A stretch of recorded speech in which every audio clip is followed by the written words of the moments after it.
get started. I like the hair also. That's a new color, right? It was Oh, blonde thank you. before? Yeah, I think so. Cool. I usually keep it blonde, so. Yeah. And then if it's not blonde enough for my liking, or if I'm feeling bored, I just dye it. I like the pink. I like the pink. Thank you. Cool. Me. Mama. 40. Exactly. Wait, I'm so sorry. Check out my nails. Oh my fucking god, those are so cute. I see dinosaurs. I see people. I see. It's all dinosaurs, or it should all be dinosaurs. Do those have texture on them? Yeah, look how thick they are. Okay. She like made this first and then just glued it onto the nail. And the other ones are also a little textured because sorry, I just got really close to the mic. Because she was like building up the product. You like have your own fidget toy right there, don't you? It's the best. That's fucking amazing. It's the best. How much was that? Dude, $50?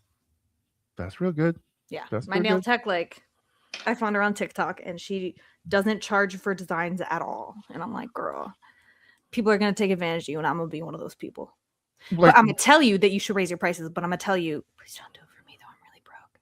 With tech, with like tip, I pay $60 for just my like normal gel manicure. Yeah. So. Yeah. No, the $50 is with the tip. Wow. Okay. Yeah. Yeah, I need to find a cheaper person to dye my hair, and I need to find cheaper people to do my nails. So I may hit you up for that. Yeah. Cool. All right.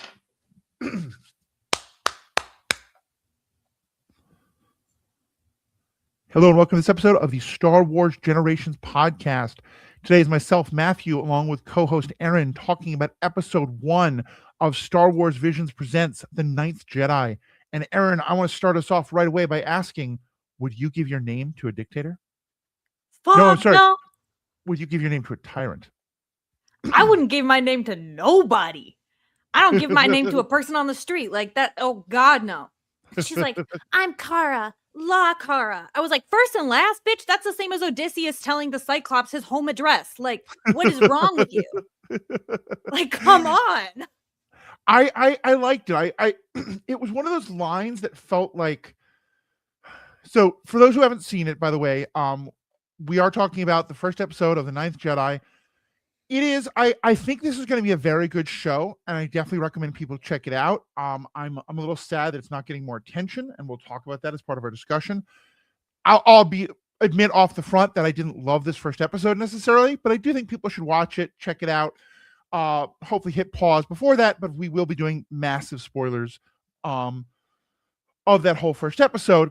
But if you haven't seen it, you want to know what the hell we're talking about, it's because at the end, there's a moment where one of our kind of heroes goes to confront Darth Vader 2.0, the leader of the evil army, at least as we're told.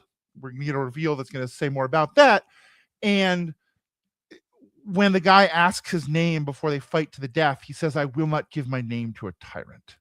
And I'm with you on the sort of like, keep some information private. This is clearly someone who will go after your family. They'll go after your pets. They will go after like the mailman in your city. Like, don't give them that info. And I love a cool, like, F you to tyranny line. But I will not give my name to a tyrant. I don't know. It just struck me as kind of like a try hard moment. What did you think? Oh, really? I don't know. No, I could see that actually, especially for like how hard that guy flopped. Yeah, that felt very like try hard. Mm-hmm. I was expecting way more of him based on his aura. And then brother immediately got stabbed. Like, how fucking dumb are you to run directly at somebody with a lightsaber? And you don't have a lightsaber. Like, how, like, genuinely, not to be rude, how dumb can you possibly be? I can see it as like a bit of a try hard moment. I feel like they were using that as like the classic trope of like, oh, let's introduce like a character that seems like they could have some sort of power or some sort of respect on their name, and then let's have the bad guy kill them to emphasize just how bad this guy is. That's kind of how it felt to me. Was like demonstrating to the character Ethan just the lengths that Geno Igaki, I think. Ikagi. I wrote down the spelling. I am not sure on the pronunciation. So this was actually General Nawarin. Oh shit, you're sorry, right. Yeah, it was Nawam. yeah, no, General Nawam. You're The right. guy you're talking about is like the general of his army. This is Nawam, who's kind of the leader of this group. And we'll get to them. Let me kind of just jump back into the start of the show, though. Mhm. First of all, I think they do what they can to kind of help people who haven't seen the first two episodes from the episodes of Star Wars Visions that this is a continuation of. But if you haven't seen those, I recommend watching them. They're very good. If you haven't, I definitely recommend checking out the podcast episode that we did just last week. But just quick refresher for everybody. We are this is a time when we are told that the Jedi and the Sith have been long forgotten, that they pretty much entirely died out, that they're tiny little remnants, but that this guy, sorry, I have a name of a list of names here. I keep having trouble finding the one I'm looking for. That this guy who is the father of La Cara, our main character, that he has decided to start rebuilding lightsabers in an attempt to bring people together to rebuild the Jedi. When they do this, they find out that there's another group that's trying to rebuild the Sith. They steal some of the lightsabers. They kidnap the father and are theoretically forcing him to make sabers, and are now trying to hunt down this group of nascent Jedi led by Margrave Juro. And we've got Margrave Juro, we've got La Cara, and we're kind of thrown into this adventure where, in a theme that I think is kind of prevalent throughout this first episode, was something I didn't love, but I get some repetition is going to happen. There's a lot of themes that we've seen in Star Wars before. And so one of them here is being chased through hyperspace. And there's kind of a fun gimmick of jumping close to a black hole, so that and their ship is smaller and can get away more easily. But eventually they get to this planet ruled by a guy who apparently used to be connected to the Jedi. And they're being hunted there. And that's kind of where our main plot happens. And there's fights, including with the general who you were just talking about, who I believe is General Genoa, or Genoa. I will say that this is I believe it was written originally in Japanese, but then translated in English and then dubbed, recorded in both English and Japanese. I've seen some arguments saying that it's better to watch it in Japanese with the subtitles. My ADHD makes that pretty much impossible, which is why I listen to the English, and I think you're the same. But certainly if others are finding it that way, please let us know. And also, if for Japanese speakers, if that line about, I don't give my name to tyrants works better in Japanese, please let us know. But we get it first to where I first started to kind of like cock an eyebrow at the show, which is that we started out with this idea that I thought I really loved, and it was kind of like, way back, I wanted the prequels to be, because I thought it was what the original trilogy set up, of like the Jedi are gone. Like they are forgotten. Like they are kind of like what the Knights Templar are to us today, something that is like maybe remembered in history books, but is thought of as long gone, generations, hundreds of years back. And now immediately we meet this guy who was a Jedi long ago. And maybe if you kind of squint, the idea is that he's someone who, like the Margrave, was also kind of sort of trained by some like one rogue person out in the middle of nowhere. But it felt to me like what they were kind of saying is this is actually more like the prequels, where when we say the Jedi and Sith are almost gone, we mean most of them have been killed in the last 30 or 40 years. Yeah. And I didn't really love that. What was your take on that? I feel like in the Visions episodes, it was left kind of up to interpretation. Like a lot of Visions is vague on things that people try to specify just because, they're not trying to interfere with too much canon. Right. But I kind of, watching the original Visions episodes, I got the understanding that like the biggest problem here is not that there's no one who has the ability to be a Jedi or the want, the drive, same thing with Sith. They just don't have the weapons that set them so far apart from everyone else when it comes to combat. Yeah. It's like, my kind of understanding was that it's the lightsabers that are the big thing that's missing. And it's like, yeah, there are maybe some people around who used to be Jedi, but now without the power of the lightsabers, they have to find something else to do. So that aspect didn't bother me as much because I hadn't headcanoned to myself that it's been thousands of years since then. I thought over it, but I didn't really put anything specific on it. So that didn't bother me. But I can understand where it's like, you're like, dude, this is the second time that I thought the Jedi and Sith were gone and now they're still there. Yeah. and I think that would only make sense. And I could totally see something where like the Jedi teachings are still around, but no one's made the lightsabers forever and ever. Mhm. But when this guy who's the governor like is given a lightsaber by Margrave Juro, he knows how to use it. Yeah, And maybe that's because people training with sticks or something, but it certainly felt like he had used one before in his past, so that the I got death this. of Yeah. lightsaber making was kind of recent. Anyway, Yeah. listeners, if you were bothered by it, let us know. If this is just me being an old fogey, then well, a fat old fogey got to be a good fighter in this, so I'm kind of standing up for the fat old fogies today. Hell yeah. So, but yeah, so that's kind of my gripe. I thought it felt a little more childish than the Visions episodes. But other than that, I definitely did like it. Like I thought, again, the animation's gorgeous. I like the character work. I like the voice acting work. The Gramps is being played by voice acted in English, at least, by J.P. Kerouac, who also played Morph on the X-Men show that came out and was a guest on this podcast. So I'm really hoping we'll be able to bring him back. But I heard his voice and I was like, oh, we're like, so I'm really hoping I'll be able to bring them back. But I heard their voice on this and was like really excited to have them. So that's really awesome. What about you? What stuff did you like? What stuff did you not like? How do you feel about it? Yeah. I have to say, I think it's hilarious that it's the two of us conversating about this, and we're the two on the podcast that are known for not being overly interested or passionate about anime. Like, I think Alex would have a lot more input as to the art style or how it may hold up compared to other things. I don't I don't know. This is so hard. I struggle to know what's an internal bias and what's like actually a difference, because I feel like, and maybe it is that this feels more childish, or not childish, but more directed towards children than the Visions episodes. Maybe that's what I'm kind of bumping into.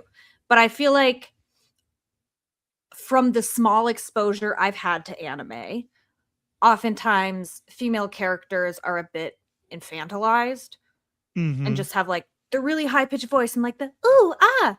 And I caught a little bit of that with Kara, but I understand she's supposed to be a child, so obviously she has a high pitched voice. But it's not my preferred type of media, I guess would be the best way to say it. Like, that's fair. I think if you put Kara and Ahsoka up to each other, they're probably pretty similar. It's just Ahsoka feels more grounded because she talks and reacts more similarly to how I do. Right. And I don't feel like I relate as much to Kara. I think Ahsoka is definitely a post-pubescent teenager, even when we meet her.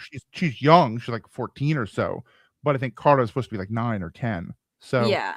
And it's funny, we were just talking on Superhero Ethics about the most recent Avatar thing that came out, Avatar Aang, The Last Airbender. And one thing we talked about was that how those original characters were kind of like, that was part of the difference, is that Aang is seeming like prepubescent, just going through puberty, whereas the others are only a couple years older than him, but are postpubescent. And that, at that age, like the difference between like 11 and 13 is a lot bigger than like 16 and 18. 16 and 18 is still a big difference, to be sure, but like that kind of postpubescent, prepubescent, whatever. Not that everyone has puberty at the same age, but you know what I mean. No, I understand. Yeah, and I really get that. And go ahead. Oh, I was just gonna say, yeah, like 5 years when you're under the age of 20 feels way longer than 5 years when you're over the age of 40. I'm assuming. Yeah.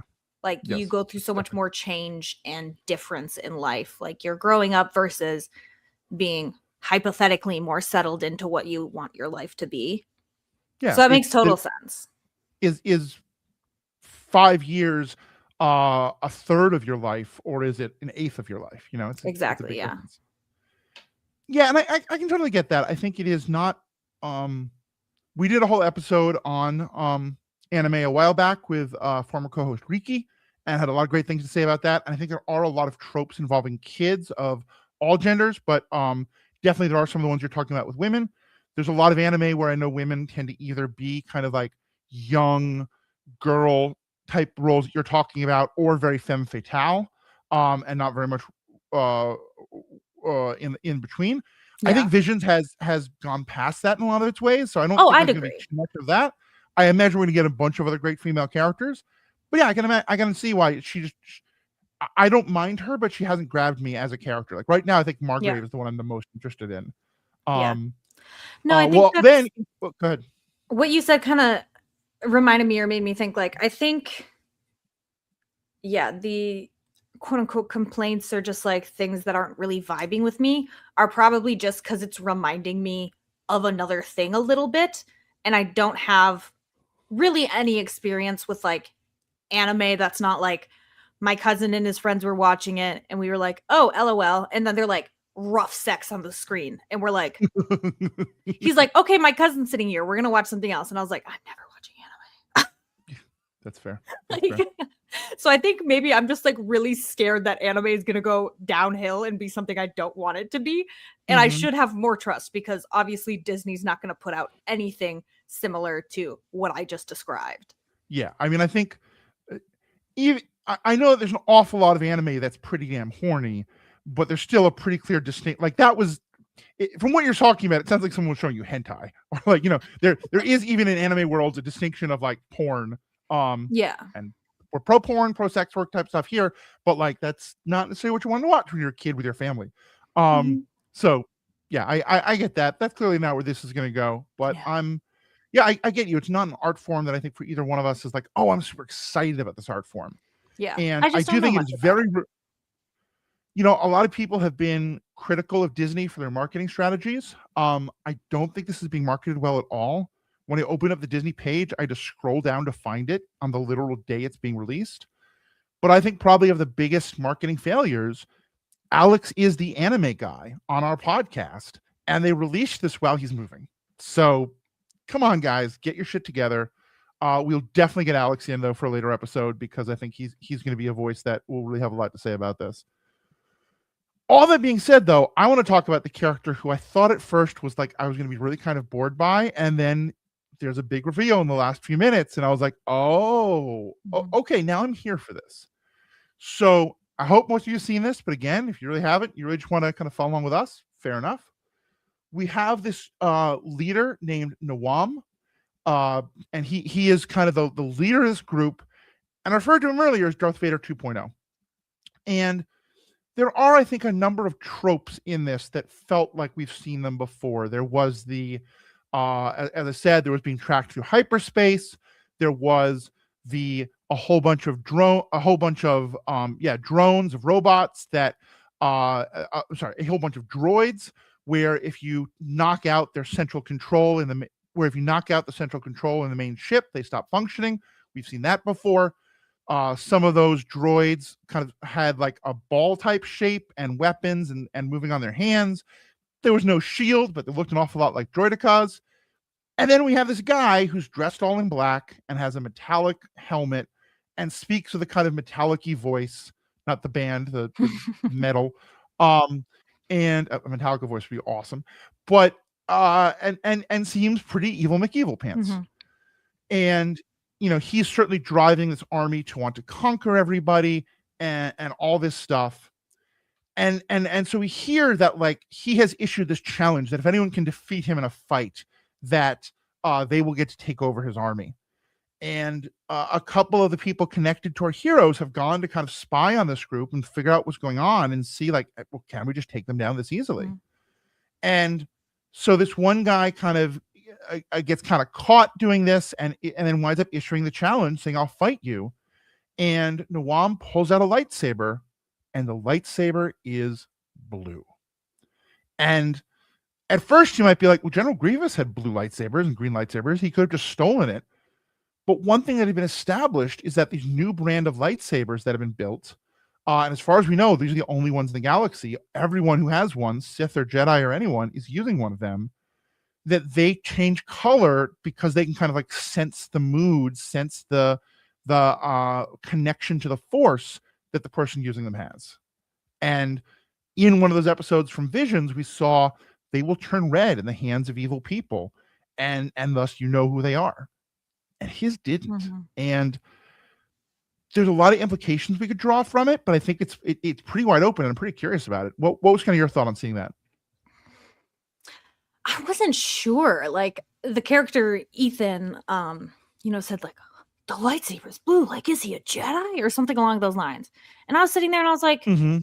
thinking, wheels turning, and I'm like, yes, I do believe that's what they want us to think because they have established like the only Jedi maker or saber smith currently available is making lightsabers that are in tune with the Force, channeling through the person who's using them, and can change color based on that person's morality or where they're drawing power Mhm. from. So yeah, I think it's like, no, this could be really interesting because it seems like an easy, well, okay, well, maybe he somehow found an old lightsaber, you know? Well, Yeah. maybe, you never know. It's possible. Or what would be so much more interesting is like if he's like Dooku, if Dooku stayed with the Jedi, question mark? Mhm. No, Yeah, I can that see doesn't that. quite line up. But like the idea of someone who still believes they're a Jedi, he's like, no, I'm like doesn't identify with the word Jedi because he's actively hunting down Jedi, but still believes they are in the right, that what they are doing will bring peace and goodness into the world. And yet they are so lost in doing so that they're actually a tyrant and Right. like a killer. And that would, yeah, make the character so very interesting if he somehow truly believes that he's in the right and is drawing from the light side of the Force. Then I'm like, Right. I have a lot of questions. That would be very interesting. So I'm intrigued to see what the rest of the series brings. But yeah, it didn't Yeah. strike me as like a big thing right away. I was like, meh, we could explain it away and have this be a cliffhanger for the first episode Mhm. and then kind of brush it under the rug. But then I thought about it a little harder and I was like, oh, Yeah. this could be one of the most interesting villains we've had in a long time. What were your thoughts? I think similar. I think without necessarily that first part, I think I kind of came to the first part later. My first thought was, okay, if I'm going to take the idea of the universe that they've told us that this is what lightsabers do, then this means that this person is either not fully Sith or not fully on the dark side. And those are two distinctly different things. And I think Mhm. that's part of what we'll explore. I then did have some of the thoughts of like, well, maybe this is just an old lightsaber, or maybe the lightsaber smith, who we found out is actually also an old, very powerful Jedi. Because it does seem to me we're once again doing the thing of like, there are no more Jedi left except this one, and that one, and that one, and that one, and that one, etc. Also, Fair your enough. dad, Jedi. Like, Yeah, I think I'm just bitter about that because of it's happened before, but and that's fair fair. enough. Yeah, but I do want to think it's kind of what you're talking about, and I think it's important to recognize here this has been officially designated as a non-canonical story, and there's some rumors that it's because it is set hundreds or even thousands of years in the future. There are some interpretations, like I said, that this is like a fictional story written by people in the Star Wars universe. Mhm. I think at some point they may attempt to make it canonical or to very clearly make it non. But for the moment, I think it allows them to explore some stuff. And, I am not someone who loves the term gray Jedi. And I think that I have a lot of issues with the way that term is often thought of. But I do think that there's a really interesting world to explore beyond what I would call the absolutes of light side and dark side. And that there's some room in there. And I think you brought up Dooku, who I think at some point thought, and especially in that book that we love to talk about, Darth Plagueis, he loves to talk about the idea of like, in that book, he still thinks he's on the light side, but that maybe some dark side powers can be used for good. Mhm. I think the show Rebels explored this with Ezra kind of flirting with the holocron, the Sith holocron, and like mind controlling the people driving an ATST and knocking them off a cliff, and it not turning him fully to the dark side. So yeah, I'd be really curious to see if they're going to explore something, especially because we haven't really we everything we know of him is from the point of view of our heroes, the ones who are our heroes now. And he doesn't look great. I mean, he's definitely they say he's conquering worlds. They say that he's doing the stuff, but like we haven't seen them like mowing down civilians. We haven't seen them like we don't know why they're doing this. And I don't think they're going to come out being heroic, but I wonder if like, kind of like Thrawn in some of the later books where it's like, it's not that I love the Empire, it's that I think the Empire is needed against this much bigger threat. I could see a world where Nawan has some of that kind of thing like you're talking about, where he's not just Palpatine saying ultimate power. He has a reason why he believes he's the hero, and that makes his more, and that there's some validity to it that makes his morality Mhm. complicated. I'm also interested to see what goes on with Kara's dad, because the commander, Igaki, told Kara when they were fighting, like, oh, so your dad's the sabersmith. He's been collaborating with us. And she's like, oh my God, my dad's a bad guy. But it's very easy to be like, okay, Yeah. they're obviously lying. But then we did see a Right. conversation between Kara's father and I believe it was Nawam, the leader, Yeah. where he certainly doesn't seem to think he's currently in active danger. He doesn't look like he's afraid for his life. I wouldn't Mhm. necessarily say that he looks super participative, but he almost like jokes back and forth with Nawam. Like Nawam's like, Right. oh, like everyone thinks you're a sabersmith, not like one of the most powerful Jedi ever. And he's like, people remember. I don't remember exactly what his response was, Yeah. but they were conversing very casually. That I was like, I feel like if I Right. was being held against my will and forced to make weapons for the enemy, I maybe wouldn't be yapping with them like that. So I'm curious if there is something to her father maybe having some like mixed motivation. Yeah, I wasn't sure about that because there is a set of bars between them. Like I do think he's definitely in a prison type thing. Oh, I was Yeah. making tuna, so my eyes Okay. were not Yeah. 100% glued to the screen the whole time. So thank you for filling me in on that. Maybe it was something I misunderstood, but it certainly looked to me like he was in prison. And it felt to me like the way they were talking was kind of a little bit trash talky. Like, because he was saying, like, well, because my daughter's gonna be pretty kick ass. She's gonna give you, because Yeah. the guy was saying, like, yeah, your daughter, screwed over my general, and he was like, well, yeah, it's my daughter's.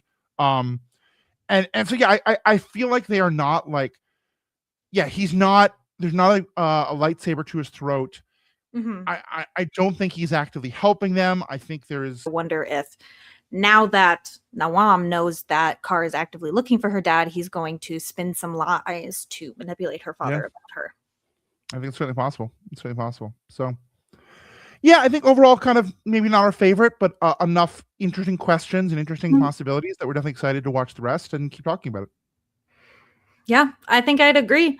It's like so many things. I feel like Star Wars, especially, like the first 1 to 3 episodes of an animated show can be tough to get through.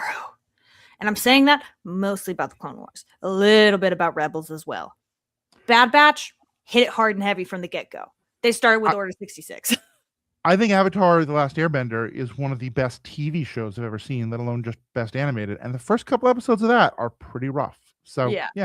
it always finds time. And that's, Star Trek: The Next Generation is a great show. First episode's great. Second and third episodes are woof, pretty bad. So Not as much. So yeah, well, everyone.